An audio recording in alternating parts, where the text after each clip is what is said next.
মঙ্গলবার দেশের 15তম উপরাষ্ট্রপতি নির্বাচিত হয়েছেন এনডিএর প্রার্থী সিপি রাধাকৃষ্ণন। তাঁর প্রাপ্ত ভোট 452, আর 300টি ভোট পেয়েছেন কংগ্রেস নেতৃত্বাধীন ইন্ডিয়া জোটের প্রার্থী সুপ্রিম কোর্টের অবসরপ্রাপ্ত বিচারপতি বি সুদর্শন রেড্ডি। ভোটের রেজাল্ট বেরোনোর পরই ক্রস ভোটিং নিয়ে শুরু হয়েছে রাজনৈতিক চাপানুতর। প্রশ্ন উঠছে, ইন্ডিয়া জোটের কোন দলের সাংসদ এনডিএ প্রার্থীকে ভোট দিয়েছেন? এই প্রেক্ষাপটে বুধবার চাঞ্চল্যকর অভিযোগ করেছেন অভিষেক বন্দ্যোপাধ্যায়।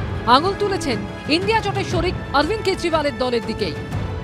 আমার বিশেষ করে মনে হয় যে কয়েকটা দল রয়েছে যেখানে বিজেপি, বিশেষ করে আম আদমি পার্টির মতো দল, যেখানে এক দুজন রাজ্যসভার এমপি একদম সরাসরি বিজেপিকে সাপোর্ট করে। তারা এমনকি তাদের নেতা অরবিন্দ কেজরিওয়ালের বিরুদ্ধে একজন মহিলা এমপি রয়েছে, তারা তো সরাসরি নামে আম আদমি পার্টি, বিজেপিতে নাম লিখিয়েই দিয়েছে। এরকম 2-4টে এমপি তো রয়েছে। কেজরিওয়ালের দল অবশ্য অভিযোগ উড়িয়ে দিয়েছে। मैं आपको पूरी जिम्मेदारी से ये कह सकता हूं कि हमारे जितने सांसद थे सिवा एक के, सब लोगों ने अपोजिशन पार्टी के जो उपराष्ट्रपति कैंडिडेट थे उनके लिए हमने वोट दिया है। পাল্টা ক্রস ভোটিং নিয়ে তৃণমূলকে খোঁচা দিয়েছেন শুভেন্দু অধিকারী, কটাক্ষ করেছে সিপিএমও। পশ্চিমবঙ্গে তৃণমূলেরও ঘর ভেঙেছে, আমি নিশ্চিত।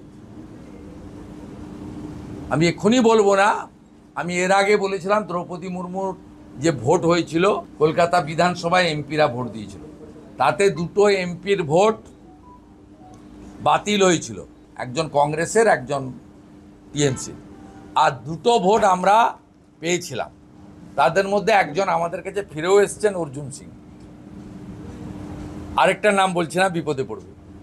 তা এবারেও তৃণমূল কংগ্রেসের অন্তত 3টি ভোট আমরা পেয়েছি, সেটা আমি পরে নাম বলে দিই। বর্ণচোরা বিজেপি যেমন গোটা দেশে আছে, বর্ণচোরা বিজেপি বাংলাতেও আছে। আসলে তৃণমূল বিজেপি বাংলায় হচ্ছে গোডাউনটা একই, শোরুম দুটো আলাদা, মাল একই গোডাউনের মাল, কিন্তু বিভিন্ন দুটো শোরুমে বিক্রি হচ্ছে। উপরাষ্ট্রপতি ভোট নিয়ে বিজেপির বিরুদ্ধেও বিস্ফোরক অভিযোগ করেছেন অভিষেক বন্দ্যোপাধ্যায়। 4-5 জনের সাথে যেটুকু কথা বলে বুঝতে পেরেছি, এক একজনের ভোট কিনতে প্রায় 15-20 কোটি টাকা খরচা করেছে। বিজেপি এই টাকার খেলায় নেমেছে। টাকা কি তৃণমূল কংগ্রেসের কাছে কম আছে নাকি?